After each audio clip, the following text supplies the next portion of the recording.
If you guys are trying to take your training to the next level and you want to increase your speed, your power, your conditioning, then you got to check out Phil Daru's 8-week heavy hitter boxing program. I'm telling you guys right now, it's no joke. Hi, my name is Veronica and you're watching Dante's Boxing Nation. How did that one do? That was very good. Do it just maybe one or two more, okay?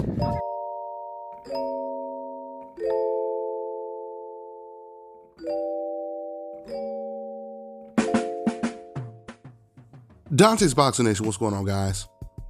So I was doing another video, and as I was doing this video, I got a notification, an email notification of the pay-per-view numbers, the projected pay-per-view numbers when it comes to this Charlo card that just took place this past weekend. Now, it's pretty ironic because the video that I just finished, I'm going to upload that video later on.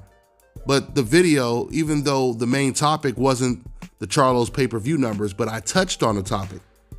And I was explaining to you guys the reason why I didn't want this fight to be on pay-per-view is because the Charlos have been doing record-breaking numbers on Showtime.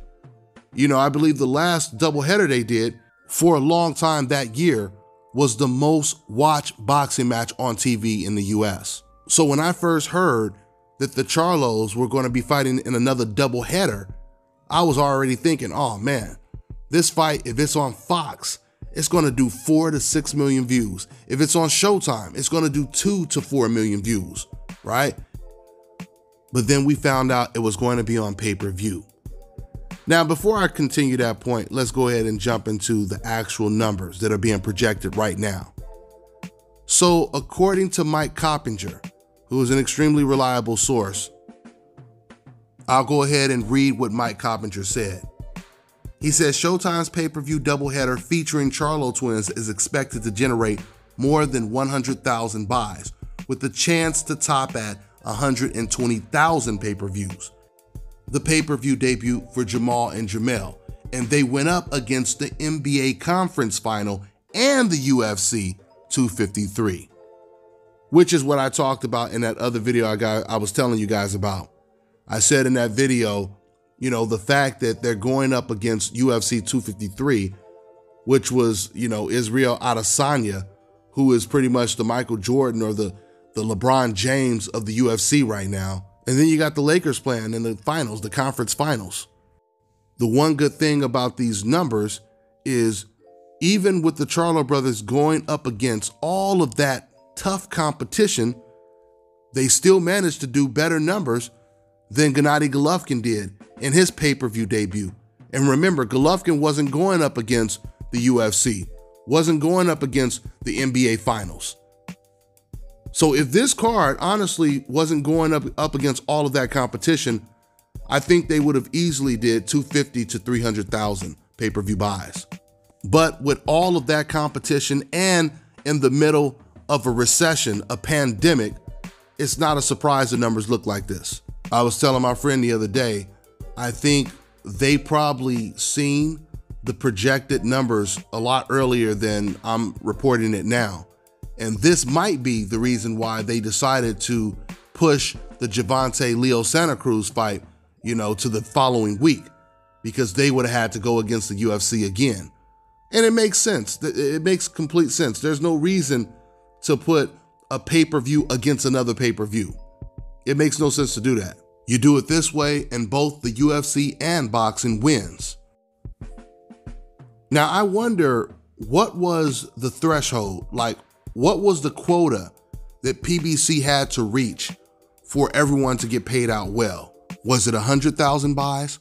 Was it 200,000? We don't know. But regardless of these numbers, there's no doubt that the Charlo brothers' popularity continues to increase. They continue to win in impressive fashion. They continue to step up in competition and still dominate with no controversy. The majority of times, they're either both getting knockouts or one of them is getting knockouts, once again against stiff competition, which is bad news for Canelo Alvarez because that's just putting more pressure on him to take the Jamal Charlo fight. But we're going to talk about that in my other video that I'm going to upload later on today, or at least today for me.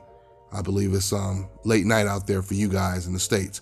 But anyway, I'm gonna wrap this video up. That's all I got for now, guys. I'm on to the next one. Are you ready to take your striking game to the next level? Then you've got to get the focus ball. Dramatically improve footwork, timing, reflex, hand-eye coordination, head movement, and striking IQ. Lightweight and extremely portable, so you can train every time, everywhere with the focus ball.